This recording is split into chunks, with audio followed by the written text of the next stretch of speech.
Assalamualaikum warahmatullahi wabarakatuh.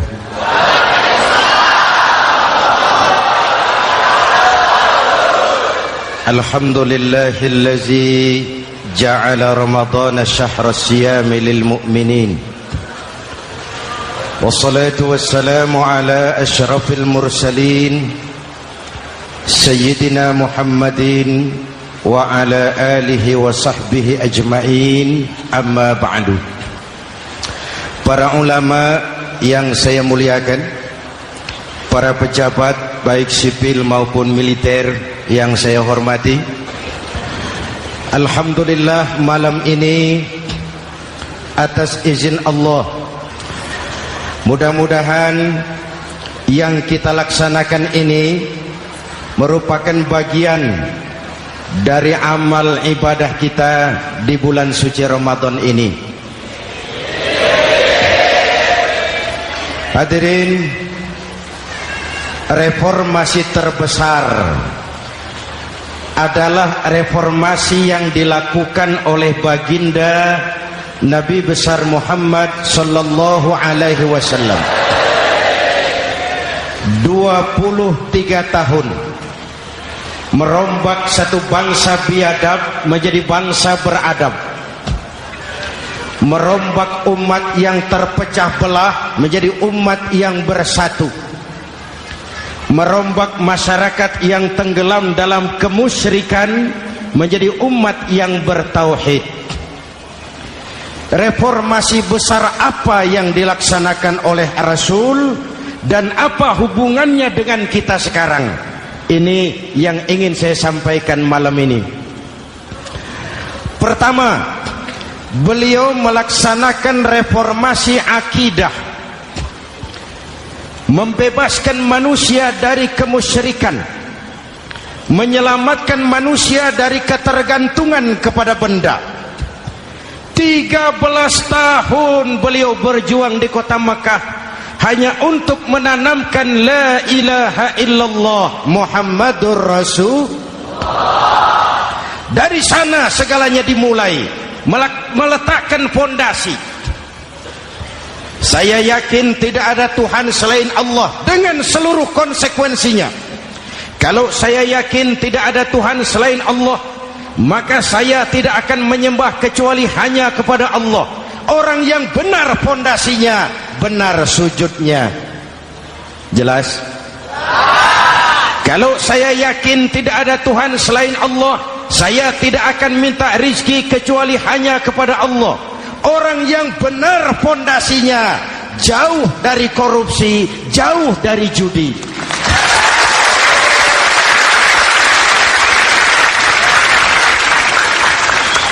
Kalau saya yakin tidak ada Tuhan selain Allah, saya tidak akan menggantungkan hidup kecuali hanya kepada Allah. Saya tidak akan melarikan persoalan kecuali hanya kepada Allah. Saya tidak akan pernah takut kecuali hanya kepada Allah. Saya tidak akan minta tolong kecuali hanya kepada Allah.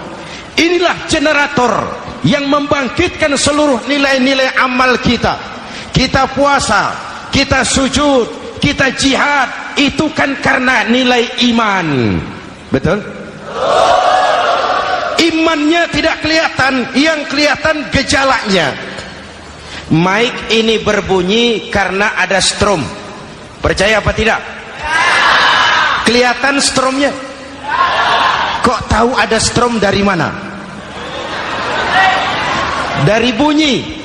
Ada suaranya itu, ada stromnya. Kenapa? Bunyi. Lampu menyala karena ada strom. Kipas angin berputar karena ada strom. Betul? Jadi kalau ada strom bunyi dong. Kalau ada strom lampunya nyala dong. Kalau ada strom kipas anginnya muter dong. Artinya apa? Kalau ada iman sujud dong. Kalau ada iman jihad. Udah dangdong.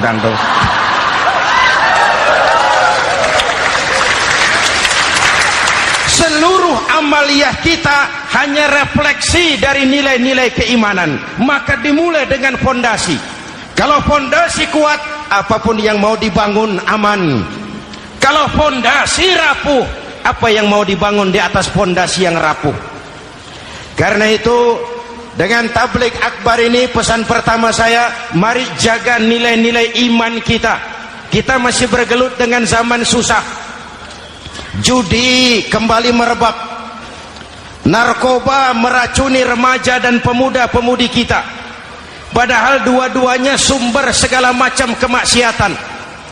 Judi mendidik orang jadi malas, dan sejarah belum pernah mencatat ada orang jadi kaya karena judi. Yang bangkrut, yang kere, yang melarat banyak.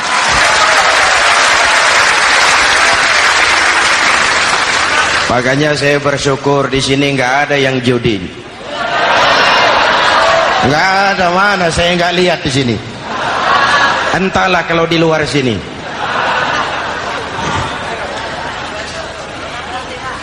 Judi itu penyakit, kalahnya bikin penasaran, menangnya bikin ketagihan. Itulah penyakitnya. Makanya lebih baik makan singkong betulan daripada makan roti mimpi. Ayo, makan singkong betulan, makan roti mimpi, lebih baik mana? Lebih baik makan roti betulan, Mas. Maksud saya, uang 4-5 ribu rupiah itu daripada belikan togel, daripada dibelikan pakong, daripada dibelikan macam-macam undian judi, lebih baik dibelikan beras, makan sama-sama.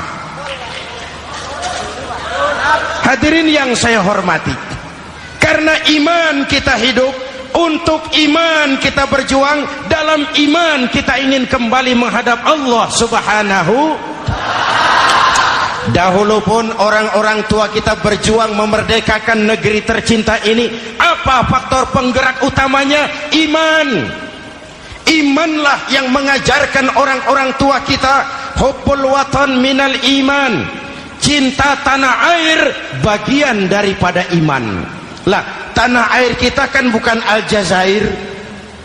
Tanah air kita bukan Palestina. Tanah air kita bukan Mesir. Tanah air kita mencintai Indonesia bagian daripada iman. Yang datang menjajah kebetulan kafir. Lah ini, bertemulah cinta tanah air dengan semangat jihad yang diajarkan agama. Lalu bangkitlah para ulama, bangkitlah para kiai, bangkitlah para santri, berjuang memerdekakan negara tercinta ini. Saya tanya lagi, orang-orang tua kita dahulu berjuang melawan penjajah, senjatanya apa? Bambu runcing. Jenderal mana mau taruhan? Bambu runcing merdeka melawan tank. Bambu runcing merdeka melawan meriam. Bambu runcing merdeka melawan tentara-tentara profesional yang terlatih dengan baik. Menurut logika tidak mungkin. Menurut kebiasaan tidak bisa. Menurut rasio impossible. Entoh nyatanya kita merdeka. Lalu para pendiri Indonesia dengan jujur mencantumkan dalam mukaddimah Undang-Undang Dasar Negara kita kalimat yang berbunyi, dengan berkat rahmat Allah yang Maha Kuasa. Ada tidak itu dalam pembukaan Undang-Undang Dasar? Ada apa tidak? Pokoknya biar belum pernah baca, ada gitu saja sudah, biar lancar urusan. Saya yakin kalimat ini bukan lipstick, not decoration only. Kalimat ini pengakuan moral, pengakuan batin yang sangat jujur dari para pendiri Indonesia bahwa Allah campur tangan dalam proses kemerdekaan. Kalau tidak, nggak ada ceritanya bambu runcing merdeka melawan tank.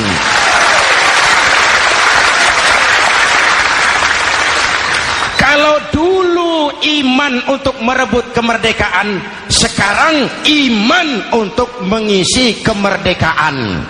Betul? Betul? Karena itu jaga nilai-nilai iman, jangan tidur.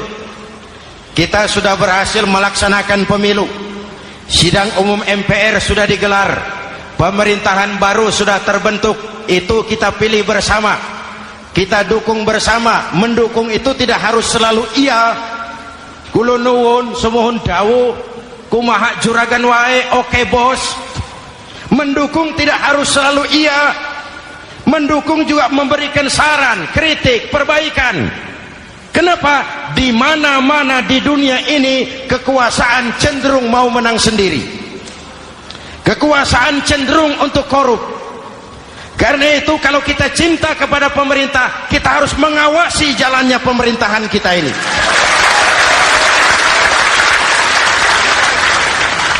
Pengalaman ketika Orde Baru berdiri, kita percaya, kita serahkan penuh, lalu kita tidur. Akhirnya kita jadi susah sendiri. Betul? Umat Islam tidak boleh jatuh dua kali di tempat yang sama. Hari ini lewat sini jatuh wajar, belum tahu barangkali. Besok lewat sini lagi jatuh lagi, goblok tenan. Masa jatuh dua kali di tempat yang sama itu bagaimana?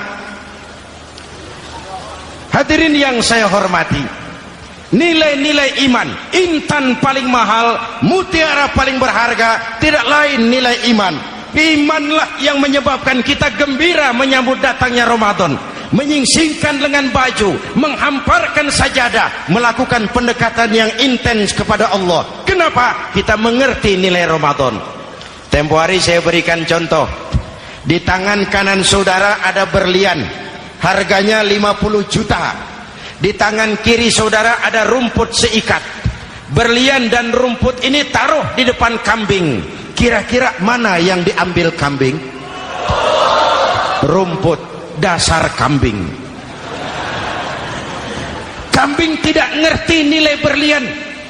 Padahal kalau kambing sedikit mau pakai otak. Kalau berlian yang saya ambil, kata kambing, lalu saya bawa ke pasar, kemudian saya jual, harganya 30 juta, lalu dibelikan rumput, dapat rumput sekabupaten. Tapi kambing tidak ngerti nilai berlian. Yang kambing tahu cuma rumput. Kenapa? Hidup kambing cuma melayani perut. Maka kata Imam Ali karramallahu wajhah, orang yang hidupnya hanya untuk melayani perut,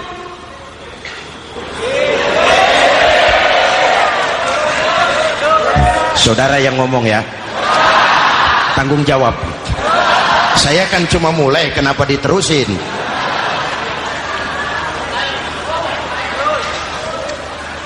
Hadirin yang saya hormati, jaga iman baik-baik, wariskan kepada anak-anak kita. Mereka harapan kita semua.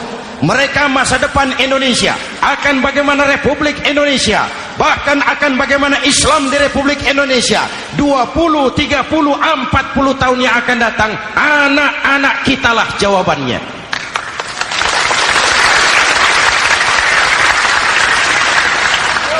Mereka mau jadi apa, persilahkan, asal iman merupakan landasan hidupnya. Anak-anak kita boleh jadi jenderal, asal jenderal beriman. Boleh jadi pejabat, pejabat beriman. Jadi pengusaha, pengusaha beriman. Kalau iman landasannya aman. Jadi pengusaha, pengusaha beriman, insya Allah timbangannya tidak curang, ekonomi lancar, masyarakat tenang. Jadi petani, petani beriman, insya Allah tidak menggarap tanah yang bukan miliknya.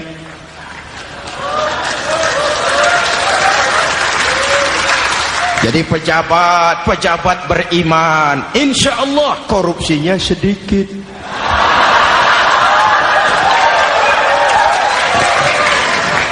Jadi jenderal, jenderal beriman, insya Allah berjuangnya bersama ulama, bukan nangkepi ulama.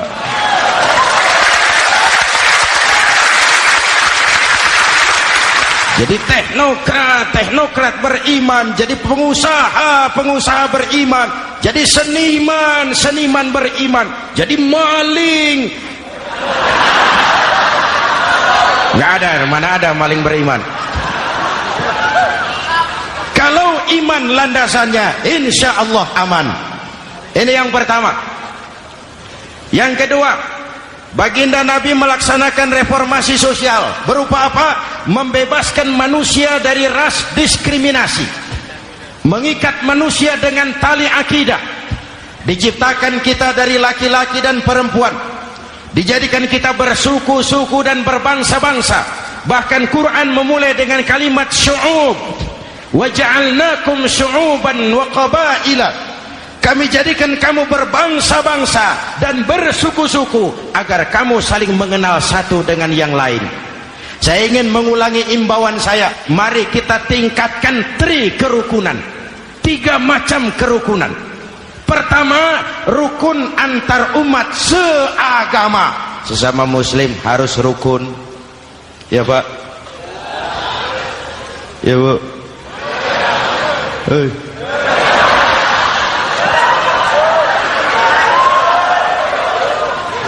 Malam ini saya tidak merasa sebagai tamu di sini. Saya hanya keluarga di tengah-tengah keluarganya.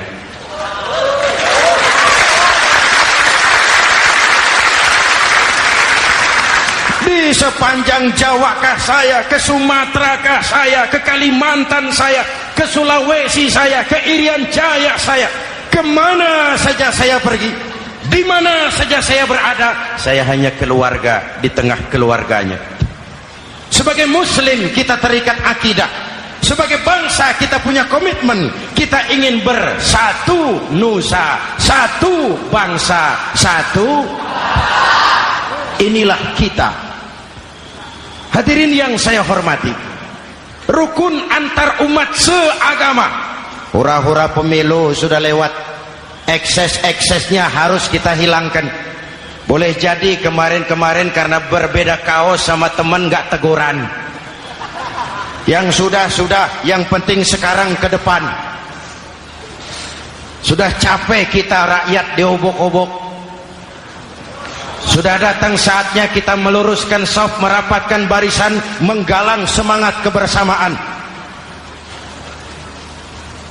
Rukun antar umat seagama. Begitulah malam ini saya hadir di tengah keluarga sendiri. Yang mengikat kita apa? Akidah. Di masjid kita ditemukan, dan inilah simbol kehidupan umat. Tadi kita sholat isya dan tarawih di sini, menghadap ke arah yang sama, menyembah Allah Tuhan yang sama, melakukan gerak yang sama, membaca bacaan yang sama, dengan bahasa yang sama. Betul? Tapi kita datang dari segala penjuru. Kita datang dari sebelah lor, sebelah kidul, sebelah wetan, sebelah kulon. Di sini di masjid ini kita menghadap ke arah yang sama. Kita yang hadir di sini boleh jadi ada yang dari Sumatera, Kalimantan, Sulawesi, Irian Jaya, tapi kita adalah Indonesia. Jelas? Jelas? Saya sering kasih contoh, coba kalau sholat pakai bahasa masing-masing, ramai masjid, bingung malaikat. Ini Indonesia ramai karena tiap provinsi sholat pakai bahasa masing-masing. Kalau Riau bicara sendiri, Ambon bicara sendiri, Aceh bicara sendiri, Irian bicara sendiri, ramai masjid. Jelas? Jelas? Yang imam pakai bahasa Indonesia, takbir, Tuhan yang maha besar. Gagah sekali, bingung malaikat. Kembali kita kalau sholat pakai bahasa masing-masing. Betapa ramainya masjid. Itu cermin dari bangsa yang tidak bisa menjaga kesatuan dan persatuan. Uni Soviet almarhum Al-Mal'un itu negara adidaya, negara adikuasa, bersama-sama dengan Amerika menjadi polisi dunia. Tetapi kemudian dihantam oleh glasnost yang kebablasan. Gorbachev terpental, Soviet pecah jadi negara kecil berkeping-keping. mimpi mengembalikan Soviet seperti dulu. Begitulah kalau kita biarkan benih-benih disintegrasi ini terus berkembang, tidak ada lem perekat, maka kita akan pecah berkeping-keping dan kita akan jadi satu bangsa yang kecil. Oleh karena itu, yang pertama, jaga kerukunan antar umat seagama. Berbeda pendapat boleh, berpecah belah jangan. Berbeda partai oke, tapi berbeda dalam wawasan bernegara jangan. Jujur saja, saya kemarin musim pemilu itu sudah agak pesimis melihat, batin saya menjerit, ya Allah, kenapa umat jadi begini? Kenapa umat harus terkotak-kotak? Terlalu banyak partai-partai Islam waktu itu, 20 lebih. Begitu sidang umum MPR berjalan, saya mulai melihat titik optimisme. Ada yang mengkristal, di mana orang tidak lagi melihat partainya, tetapi melihat nilai-nilai imannya. Itulah yang memang utama buat kita.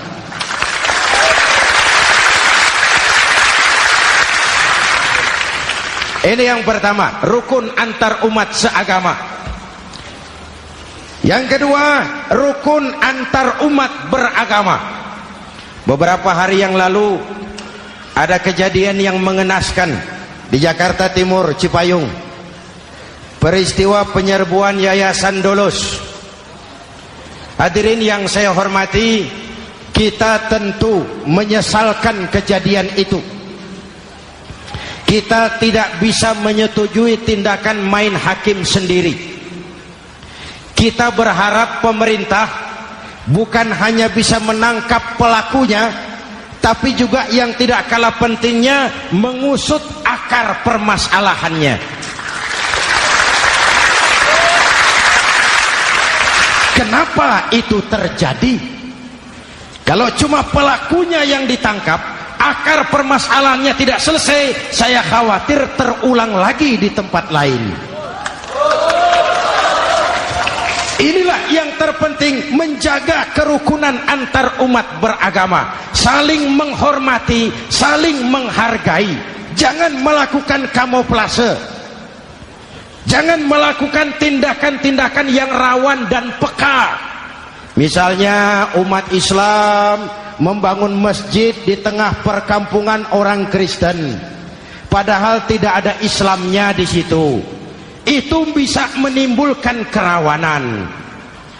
Atau sebaliknya, membangun gereja di tengah perkampungan umat Islam yang tidak ada Kristennya di situ. Atau sebaliknya, mereknya kegiatan sosial, mereknya kegiatan kemanusiaan, tapi isinya penyebaran agama kepada orang yang sudah beragama. Itu pun bisa menimbulkan kerawanan. Jelas? Maka yang besar jangan mau menang sendiri, yang kecil harus tahu diri. Jelas? Mari saling menghormati, mari saling menghargai dalam batas lakum dinukum. Menangkap pelakunya penting, mengusut akar permasalahannya itu pun tidak kurang pentingnya.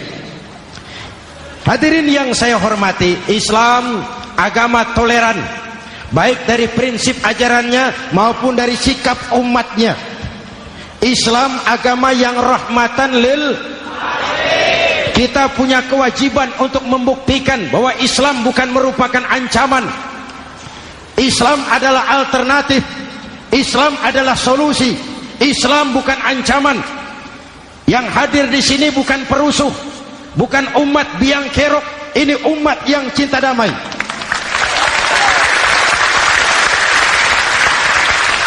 Ini umat yang tidak pernah mencari-cari musuh, tapi juga tidak akan pernah lari kalau bertemu musuh. Mari kita jaga kerukunan antar umat beragama. Jangan sampai peristiwa Dolos terulang lagi di tempat-tempat lain. Saling menghargai, saling menghormati. Jangan main hakim sendiri. tapi juga jangan mau menang sendiri. Hadirin yang saya hormati, dengan menjaga kerukunan antar umat beragama, akar keutuhan kita sebagai bangsa semakin terpelihara. Lalu yang ketiga, rukun antar umat beragama dengan pemerintah. Tadi kita sholat di sini ada imam, ada makmum, betul? Kalau makmum siapa saja boleh, Mas. Tidak ada pemilihan makmum. Fikih itu ketat kalau sudah memilih imam. Nih makmum siapa saja. Pak, itu orang pemabuk itu, boleh jadi makmum. Suka mencuri, Pak, boleh jadi makmum. Bacaannya tidak fasih, boleh jadi makmum. Ketinggalan 1 rakaat, boleh jadi makmum. Tapi tidak tiap orang boleh jadi imam. Kenapa? Imam mau mimpin orang banyak. Kalau dia bodoh, bagaimana nasib makmumnya?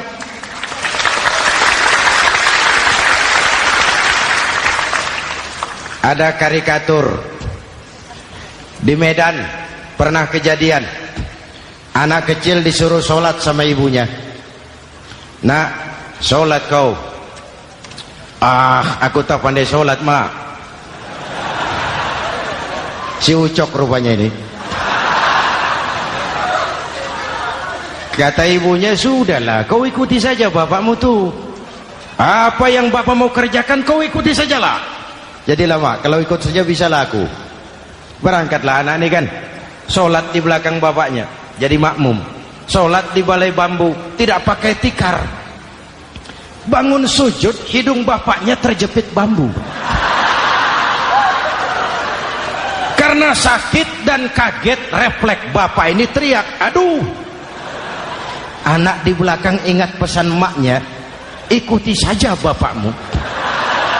Si anak ini malah pakai irama, aduh.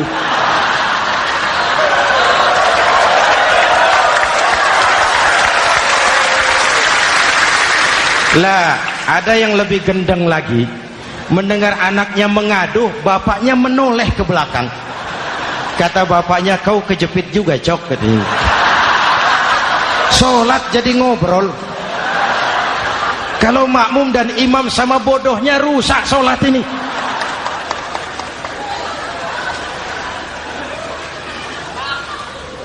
Hadirin yang saya hormati,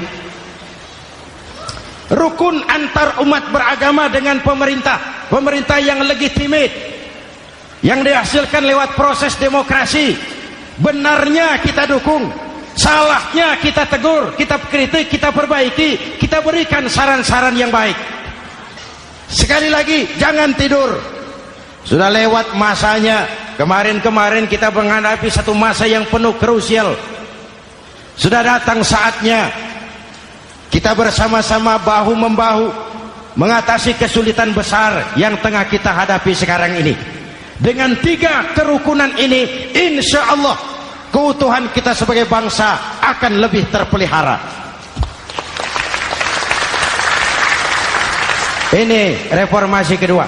Dalam konteks kita sekarang, menjaga semangat kebersamaan. Saya sering mempopulerkan di masyarakat kita, umat Islam bangsa Indonesia seperti 5 jari ini. Kalau kompak, apa yang tidak terpegang. Tapi kalau berpecah belah, apa yang mau dipegang? Yang ini namanya ibu jari. Umaro ini, pemerintah. Kerja apa saja kalau sudah diginikan pemerintah, lumayan. Diginikan kiamat, Mas. Legalitas. Umaro. Yang ini telunjuk, alat untuk menunjuk. Ini orang yang punya uang, orang kaya, para pengusaha, investor. Kita perlu untuk memulihkan roda perekonomian kita. Di mana-mana kalau orang sugih nunjuk, lancar urusan, Pak. Coba kita yang melarat nunjuk-nunjuk ini, nggak laku. Makanya kata orang, serba salah jadi orang susah, tapi lebih susah jadi orang serba salah. Serba salah jadi orang susah, tapi lebih susah jadi orang serba salah. Telunjuk. Yang ini jari tengah lah ini, di tengah dia, ke kanan tidak, ke kiri tidak. milik semua golongan ini, netral. Siapa ini? TNI. Siapa ini? Cendekiawan. Siapa ini? Ulama idealnya ini. Milik semua, tidak kemana-mana tapi ada di mana-mana. Nggak bisa diajak suitan ini. Nggak ada anak-anak main kelereng suitnya begitu, itu nggak ada.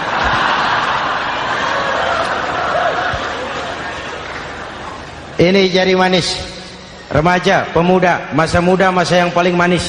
Semua harapan milik pemuda. Belum pernah saya dengar ada orang pidato, para kakek-kakek harapan bangsa, belum pernah.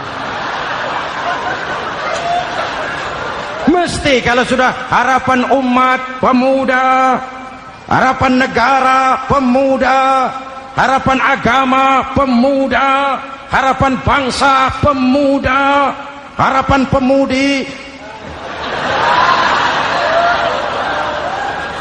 Jari manis. Yang ini kelingking, jari paling kecil ini. Ini kaum wanita ini. Perempuan. Kecil tapi mantap. Masya Allah. Ini ibu jari ini besar ini. Sweet ketemu kelingking, kalah ibu jari ini. Di mana-mana kekuasaan sering kalah sama perempuan. Siapa yang mendorong-dorong Nabi Adam memetik pohon buah khuldi? Kelingking. Kelingking. Kelingking. Julius Caesar tunduk kepada Cleopatra. Siapa Cleopatra? Kelingking.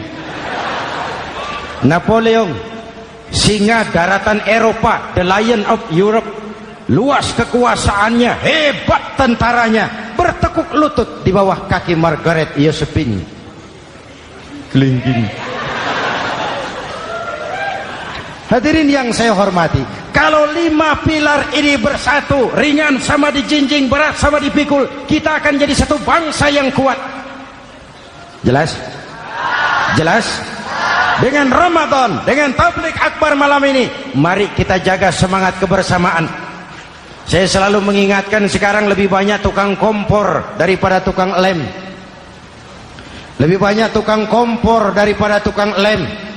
Hangati sana, sulut sini, bakar sana, panasi sini, terbakar kita, dia lari tepuk tangan, dan kita yang rugi.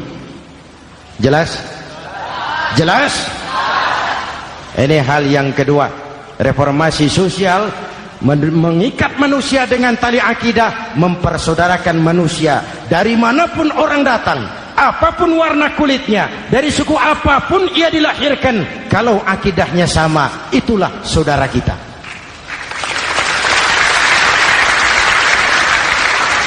Kembangkan terus kerukunan antar umat seagama, antar umat beragama, dan antar umat beragama dengan pemerintah.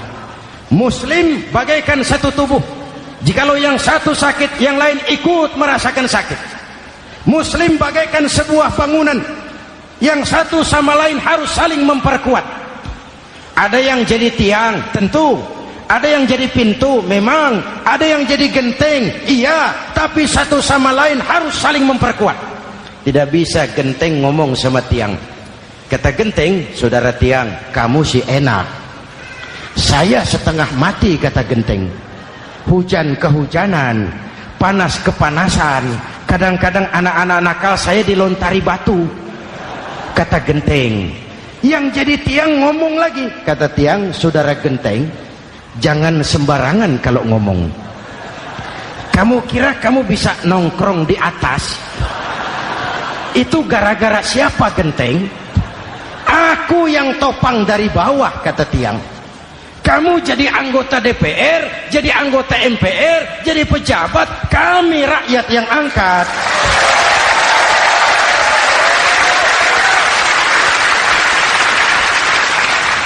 Jangan waktu di bawah rajin ngamalkan ayat kursi, dapat kursi lupa sama ayat.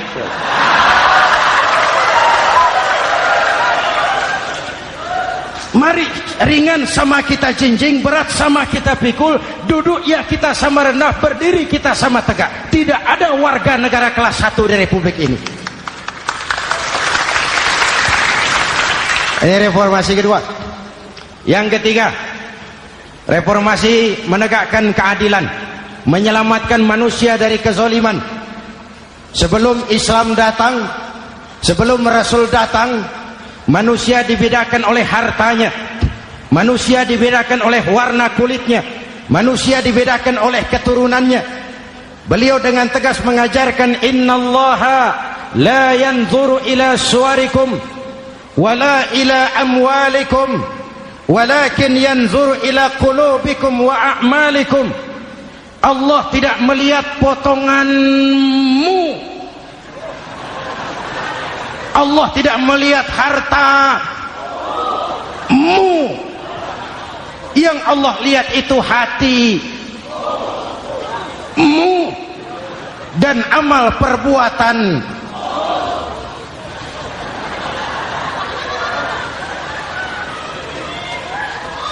Perjuangan menegakkan keadilan. Hadirin yang saya hormati, itulah yang menyebabkan reformasi kita menggelinding, menuntut keadilan, baik keadilan di bidang politik, keadilan di bidang ekonomi, keadilan di bidang hukum. Nabi pernah mengingatkan, hakim, kata Nabi, itu ada 3 macam. Al-qudatu salasatun. Hakim ada 3 macam.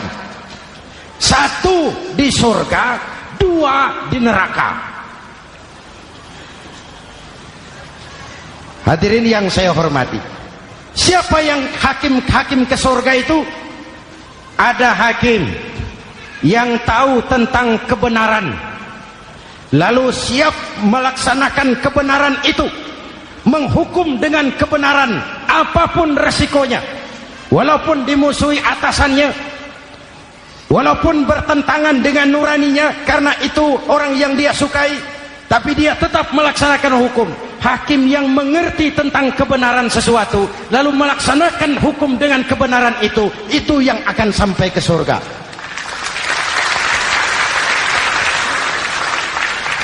Yang kedua, ada hakim tahu tentang kebenaran tapi tidak mampu melaksanakan hukum dengan kebenaran itu.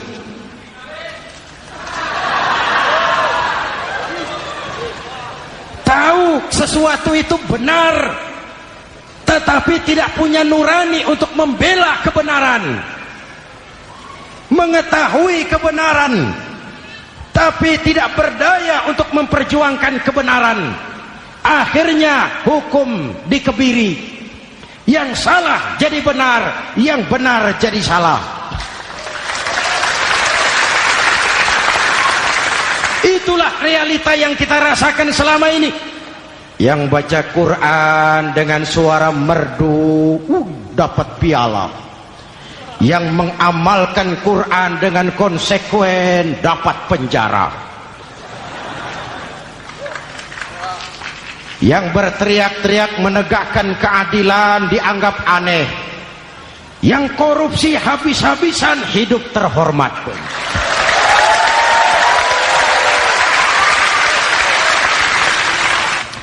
Jadi yang kedua tadi hakim yang tahu kebenaran tetapi tidak mampu melaksanakan hukum sesuai dengan kebenaran, diperkosanya kebenaran, ditekannya hati nuraninya, sehingga ini yang mengakibatkan terlukanya perasaan keadilan. Yang ketiga lebih celaka lagi, ada hakim yang tidak mengerti tentang kebenaran lalu melaksanakan hukum dalam ketidakmengertiannya, bodoh melaksanakan hukum dalam kebodohan. Itu pun menyebabkan orang masuk neraka. Na'udzubillah. Hadirin yang saya hormati, reformasi yang dilaksanakan Rasul berjuang menegakkan keadilan setelah membebaskan manusia dari ras diskriminasi. An-nas kulluhum li Adam wa Adam min turab, la fadla li arabiyyin ala ajamiyyin illa bitaqwa. Seluruh manusia berasal dari Adam. Adam diciptakan dari tanah, dan tidak ada kelebihan Arab dengan yang bukan Arab kecuali dengan takwanya. Nah, saya masih ingat sebuah cerita. Mau dengar? Mau dengar? Pada waktu Umar bin Khattab radhiyallahu anhu menjadi khalifah, menjadi Amirul Mukminin, itu yang jadi gubernur di Mesir adalah Amr bin As. Satu saat Amr bin As ingin mendirikan masjid, tapi tanah lokasi masjid itu milik orang Yahudi. Ada gubuk di situ. Dipanggil Yahudi ini oleh Amr bin As. Saudara Yahudi, iya. Itu rumahmu ya? Iya. Sudah tahu belum? Belum. Ya memang saya belum kasih tahu. Begini, kamu bangun sembarangan saja, rumahmu kena jalur hijau itu. Lalu saya mau bangun masjid di situ. Ya tapi ada rumah saya, Pak. Sudahlah, rumahmu saya bayar, saya beli. Enggak mau, Pak. Rumah saya cuma itu-itunya. Saya bayar 2 kali lipat. Enggak mau, Pak. Enggak mau. Sudahlah, saya ganti rugi. Ya, enggak mau, Pak. Namanya juga ganti rugi, Pak. Biar digantikan tetap rugi. Mangkel Amr bin As ini wong cilik kok bertingkah amat. Si amat aja enggak bertingkah. Panggil Kamtib. Hei, gusur. Ditarik rumah Yahudi ini, ambrol. Menitiskan air mata si Yahudi di sudut kehidupan. Begini wong cilik ini sudah jatuh tertimpa tangga. Rumah cuma sak gubuk-gubuknya diderek oleh petugas. Pikir-pikir Amr bin As kan cuma gubernur, di atasnya kan masih ada khalifah Umar bin Khattab. Saya mau lapor ke pusat. Berangkat Yahudi ini dari Mesir menuju Madinah. Berhari-hari berjalan, sambil berpikir, ini nanti kalau saya laporan kepada khalifah, apa pengaduan saya diterima? Wong saya rakyat kecil, lagian Yahudi, sementara yang menggusur saya ini gubernurnya sendiri. Terus dia berjalan sampai di kota Madinah. Lewat tengah hari dia mulai cari-cari. Ada orang, ketemu orang sedang tidur di bawah pohon kurma. Selamat siang, Pak. Siang. Saya mau numpang tanya, Pak. Tanya apa? Bapak tahu Khalifah Umar bin Khattab? Tahu. Istananya di mana, Pak? Istananya di atas lumpur. Di atas lumpur? Iya. Pakaian kebesarannya apa, Pak? Sutra? Bukan. Pakaian kebesarannya malu dan takwa. Pengawalnya banyak, Pak. Banyak? Berapa peleton? Pengawalnya yatim, orang jompo, kelompok mustad'afin, orang-orang lemah, janda-janda tua.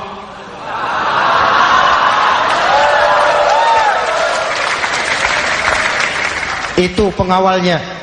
Pakaian kebesarannya malu dan takwa. Pengawalnya orang-orang lemah, tidak berdaya. Kok begitu, Pak? Begitulah Umar bin Khattab. Orangnya sekarang di mana, Pak? Di depan kamu. Jadi Bapak, iya. Bapak, iya. Saya Umar. Ada apa, Mas? Oh, yang datang dari Semarang waktu itu. Gini loh, Pak, saya mau menuntut keadilan. Keadilan kenapa? Gubernur Bapak Amr bin As itu, Pak, zolim. Kenapa dia? Gubuk saya main tarik saja, runtuh. Saya nggak punya rumah lagi, wong saya ini golongan makmur, cuma rumah sama sumur. Lalu untuk apa? Katanya dia mau bangun masjid di situ, Pak. Dipaksanya rumah kamu ditarik sampai runtuh. Iya. Yahudi? Ya, Pak. Itu ada tempat sampah ya. Betul, Pak. Di situ banyak tulang unta. Coba kau cari satu tulang unta bawa ke sini. Bingung Yahudi. Pak, saya jauh-jauh dari Mesir ke sini ini mau cari keadilan. Kalau tulang unta di Mesir juga banyak, Pak. Sudahlah, kau ambil saja tulang itu. Berangkat Yahudi penuh tanda tanya, ambil sebuah tulang unta, diberikan kepada Khalifah Umar bin Khattab. Tulang ini diambil, Umar hunus pedangnya, dengan ujung pedang dibuat garis lurus di atas tulang unta itu. Rak. Selesai. Yahudi, iya Pak, sekarang kau kembali ke Mesir, serahkan tulang ini kepada Umar bin Amr bin As. Makin bingung Yahudi. Jauh-jauh datang kemari kira mau dapat keadilan, cuma dapat tulang. Ya sudahlah, namanya wong cilik, berangkat dia pulang ke Mesir. Berhari-hari sampai di Mesir. Pak Gubernur, ya lapor. Ada apa Yahudi? Saya dari pusat. Loh, kamu dari Madinah? Iya Pak. Ngapain sih kamu ke sana-sana? Nuntut keadilan. Kamu bertemu Khalifah? Ketemu Pak. Terus tulang.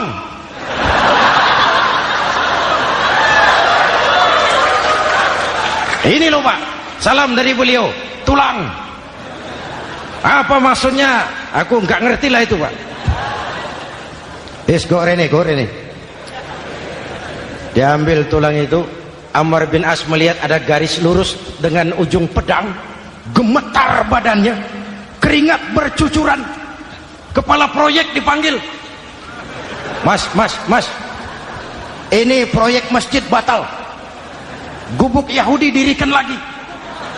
Loh Pak, kata kepala proyek, saya kan sudah menang tender Pak.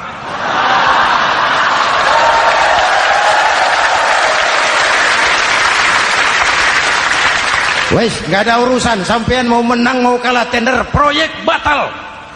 Itu gubuknya Yahudi dirikan lagi. Yahudi makin bingung. Ada gubernur dapat tulang gemeter. Pak Gob, ya, sebenarnya apa yang terjadi? Apa-apa? Kamu sedikit-sedikit main pusat.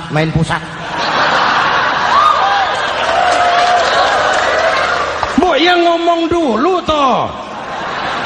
Ya kan awalnya saya sudah ngomong Pak, tapi gubuk saya tetap ditarik. Percuma ya saya ke pusat Pak. Saya dapat teguran keras dari Khalifah. Tahu kau apa artinya ini? Seolah beliau berkata, "Hei Amr bin As, jangan mentang-mentang sedang berkuasa kau bertindak seenakmu. Berlaku lurus dan adillah kamu seperti lurusnya garis di atas tulang ini."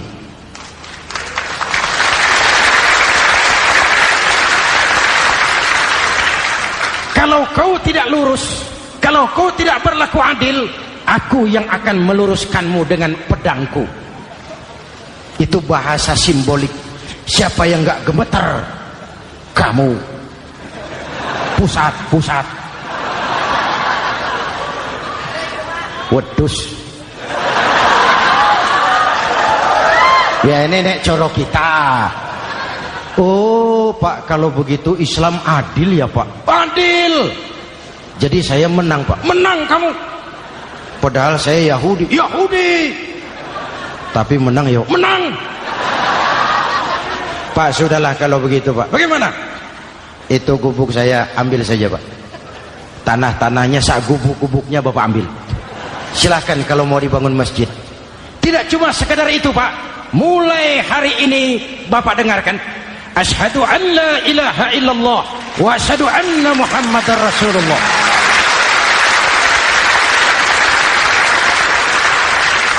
Yahudi bisa menang perkara menghadapi gubernur. Kalau ini terjadi di Indonesia,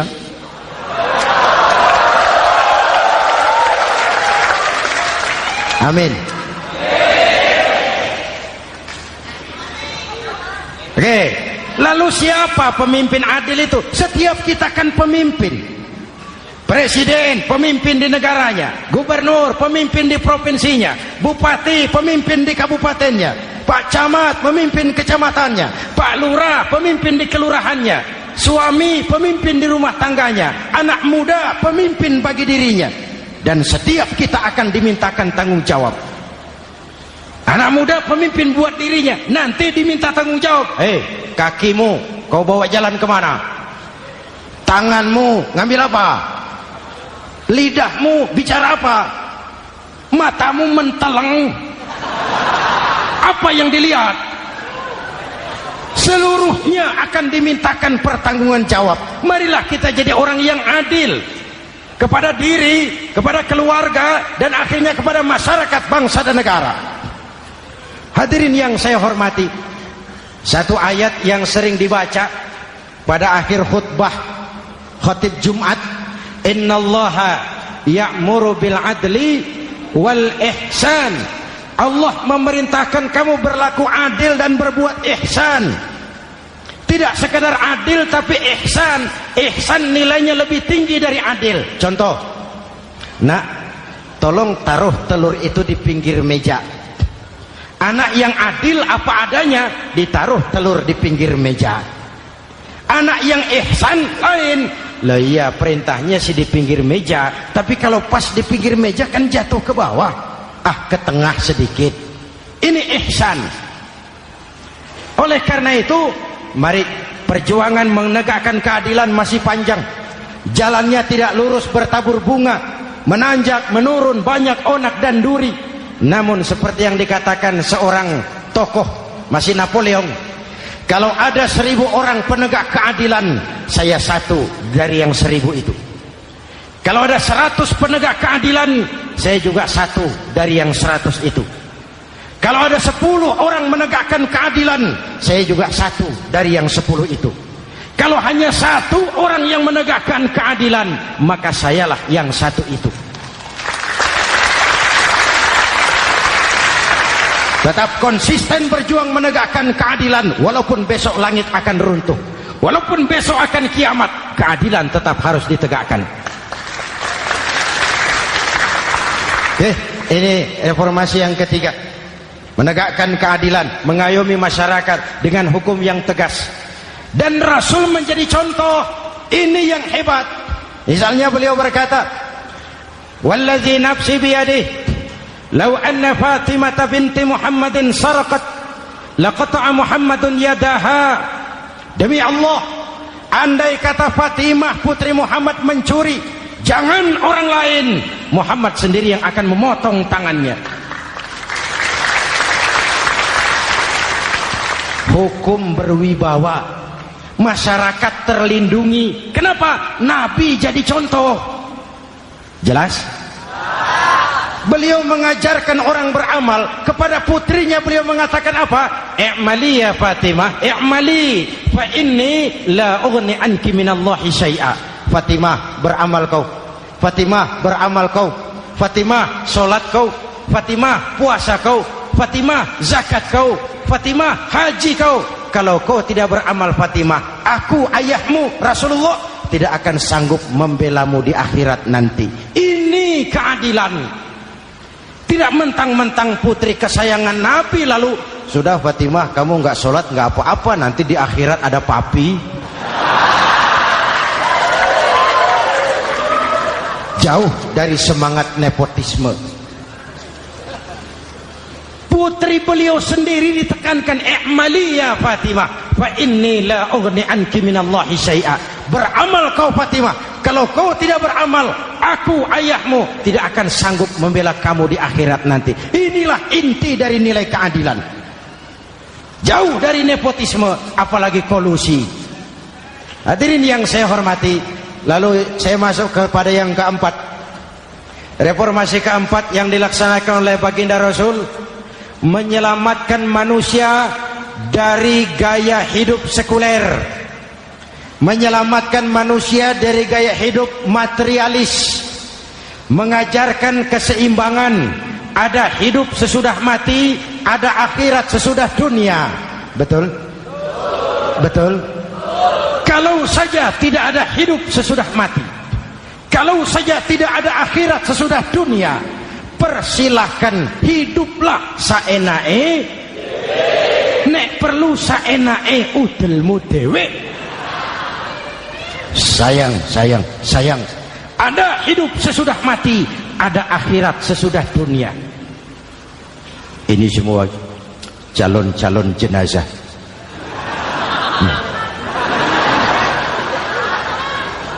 Calon lurah belum tentu jadi lurah. Calon gubernur, yang antri panjang. Calon menteri, mimpi.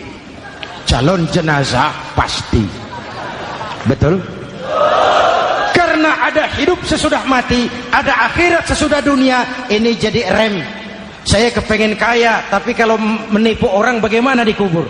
Saya kepengen naik pangkat, tapi kalau memfitnah orang bagaimana di akhirat? Melahirkan disiplin. Tujuan keyakinan akhirat mewarnai cara kita hidup di dunia. Hadirin, mari kita berdoa.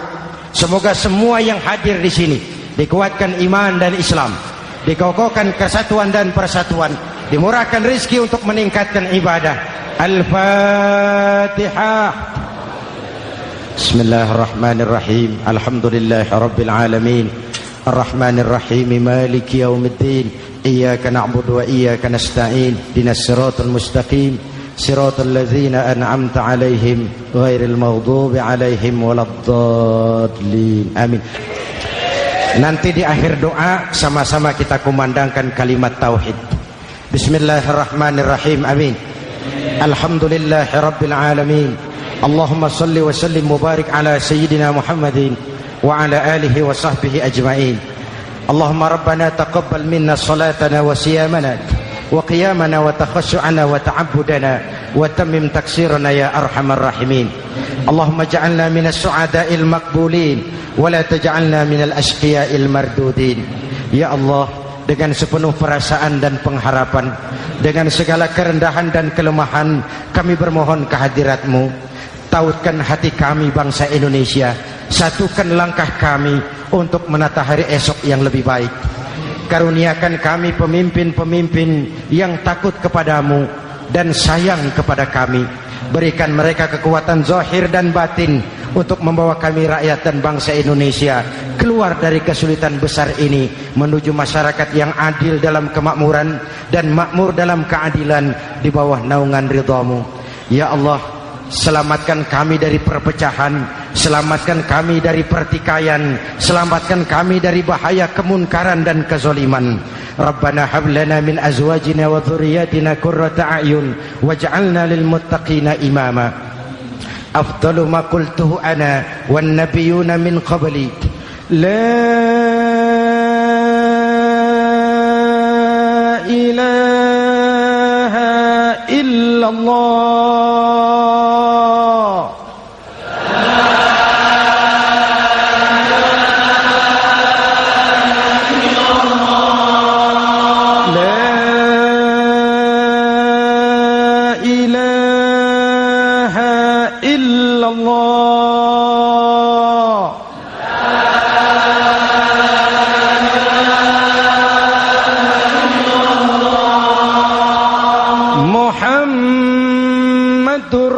Rasulullah.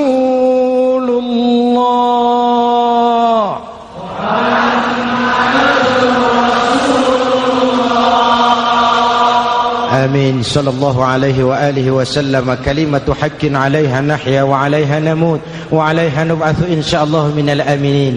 Rabbana atina fid dunya hasanah wa fil akhirati hasanah wa qina adzabannar. Wa akhiru da'wana anil hamdulillahi rabbil alamin.